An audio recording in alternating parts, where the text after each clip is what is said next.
آج کی کلپ میں سماعت فرمائیں گے آپ شب برات کی فضیلت، روزے کی فضیلت، قبرستان جانے کی فضیلت، جادو سے حفاظت کا مجرب عمل اور اس شب برات کا خصوصی عمل، اس رات نہ بخشے جانے والے بد نصیبوں کی بابت۔ بسم اللہ والحمدللہ والصلاة والسلام علی رسول اللہ، اما بعد۔ اللہ کریم قرآن پاک میں ارشاد فرماتا ہے انا انزلناہ فی لیلۃ مبارکہ، بے شک ہم نے اسے اتارا، یعنی قرآن پاک کو، برکتوں سے مالا مال رات میں۔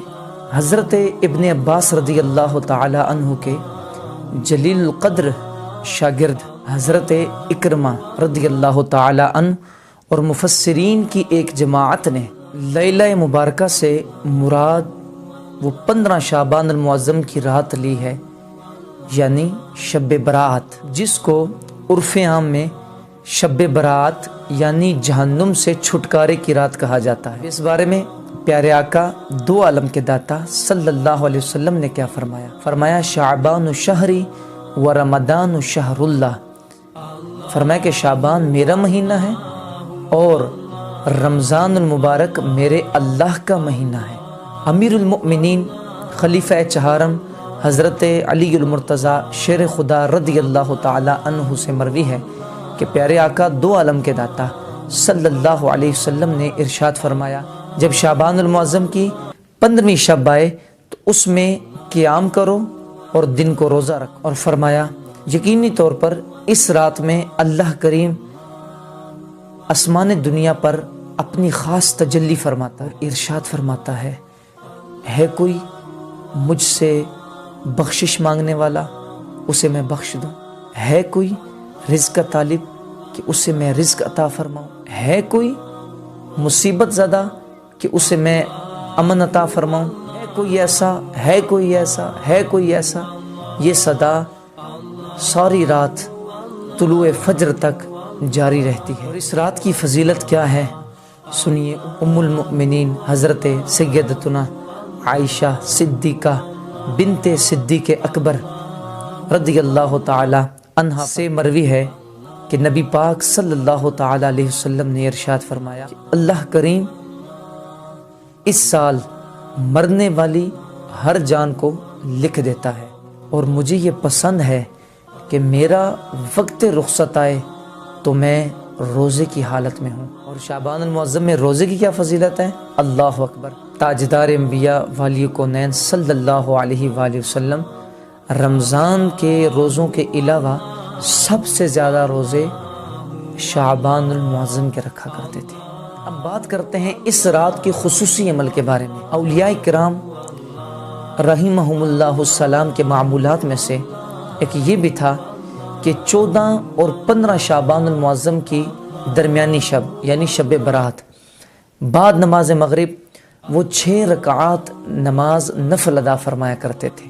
اس کا طریقہ کیا ہے یہ سماعت فرمائیے۔ پہلی 2 رکعتوں میں یہ نیت کرے کہ یا اللہ مجھے ان 2 رکعتوں کی برکت سے طویل عمر عطا فرما۔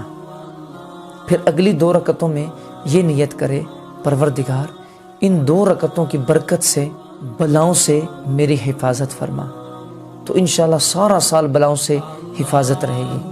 اور تیسری 2 رکعتوں میں یہ نیت کرے کہ پروردگار ان 2 رکعتوں کی برکت سے مجھے اپنی ذات کے سوا کسی کا محتاج نہ فرمانا۔ ہر رکعت میں سورۃ الفاتحہ کے بعد 3 مرتبہ سورۃ الاخلاص قل هو اللہ احد یہ پڑھ لے، اور ہر 2 رکعت کے بعد 21 مرتبہ سورۃ الاخلاص پڑھ لیں یا پھر 1 مرتبہ سورہ یاسین پڑھ لیں، یعنی ان دونوں کاموں میں سے کوئی ایک کام کر لیں۔ اور اگر ممکن ہو تو رات کو دعائے نصف شعبان المعظم بھی پڑھ لے، اور 14 اور 15 شعبان المعظم کا روزہ رکھ لے۔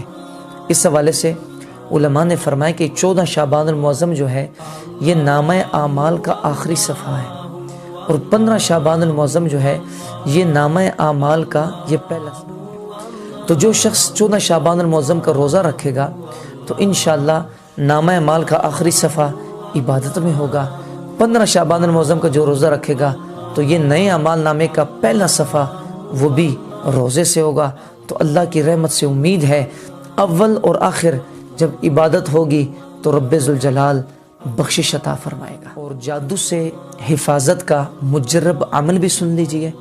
اس رات یعنی 15 شعبان المعظم جو شخص بیری کے 7 پتے لے کر پانی میں اس کو جوش دے اور نیم گرم پانی کے ساتھ وہ غسل کر لے تو وہ شخص سال بھر جادو کے برے اثرات سے محفوظ رہے گا۔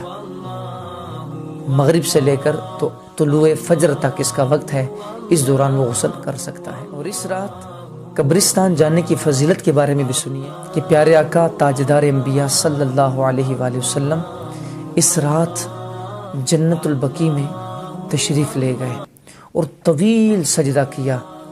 جب سر اٹھایا تو یہ خوشخبری سنائی خدا رحمان نے کہ اس ایک رات میں قبیلہ بنی کلب کی بکریوں کے بالوں سے بھی زائد لوگوں کی بلا حساب بخشش فرما دیتا۔ احباب ذی وقار، ایک طرف تو اللہ کریم قبیلہ بنی کلب کی بکریوں کے بالوں سے بھی زائد لوگوں کی بلا حساب بخشش فرما دیتا ہے اس رات میں، لیکن ساتھ یہ بھی سنیے کہ کئی بدبخت اور بدنصیب ایسے لوگ بھی ہیں کہ جن کو اللہ کریم اس رات میں بھی نہیں بخشتا۔ وہ کون لوگ ہیں؟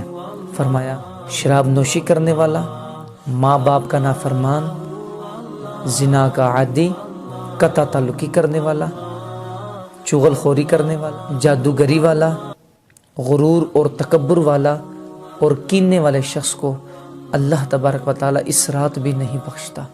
اللہ اکبر کبھی تو کتنا بدنصیب ہے وہ شخص۔ ایک طرف اللہ کی رحمت بلا حساب لوگوں کو جنت میں داخلے کا پروانہ عطا فرما رہا ہو، تو دوسری طرف بدنصیب اس رات بھی نہ بخشے جائیں۔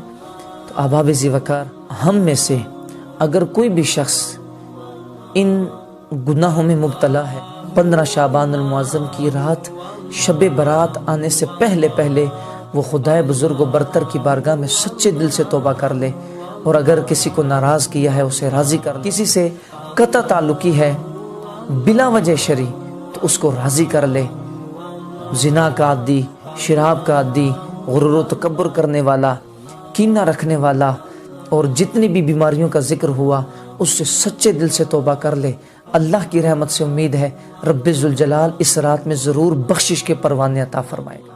اور ممکن ہو تو اس رات 4 رکعت صلاۃ التسبیح ادا فرما لیں، انشاءاللہ اس کی برکت سے سابقہ گناہ بخش دیے جاتے ہیں۔ آخر میں ایک مشورہ یہ بھی ہے کہ کوشش فرمائیں اس رات زیادہ سے زیادہ نوافل پڑھنے کے بجائے اپنی عمر کی جو قضا نمازیں ہیں اس کی دہرائی کر لیں۔ تو نوافل جتنے بھی آپ پڑھ لیں وہ فرض کے مرتبے کو نہیں پا سکتے، اس لیے آپ کو چاہیے کہ آپ اس رات اپنی قضائے عمری کا حساب لگا کر کے تو قضائے عمری ادا کریں، انشاءاللہ اس کا ثواب زیادہ ہوگا۔ اور اس رات کے آنے سے پہلے پہلے اگر کسی سے قطع تعلقی ہے تو اسے راضی کر لیں، اللہ و رسول کی رضا کے لیے اس سے معاف